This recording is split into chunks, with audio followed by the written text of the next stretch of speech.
Hello, welcome back to my channel, and I'm going to show you how to freeze something in the freezer. So for instance, I have water in a bucket, if you want to use a bucket. I have a car, and I'll go and freeze it. This will take 4 hours, so I wouldn't be doing this for 4 hours. I'll be showing you what to do with this. So, put the car there, I'm going to close it. I'm going to put it in the freezer, and I'm going to wait 4 hours. But I'm not taking 4 hours. Because that will take plenty of time on my phone. So I will show you mine.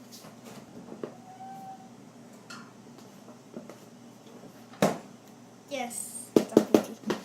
Frozen water with something in it. This is a beach shield. And the back came up so beautiful.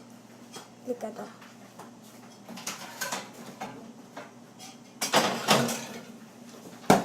So try and see if we can get anything to add on it. So I put a Doc Hudson one in car from Cars 1.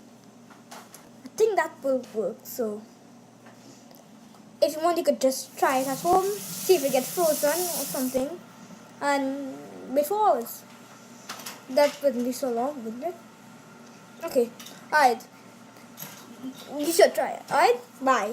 See you in the next video next week.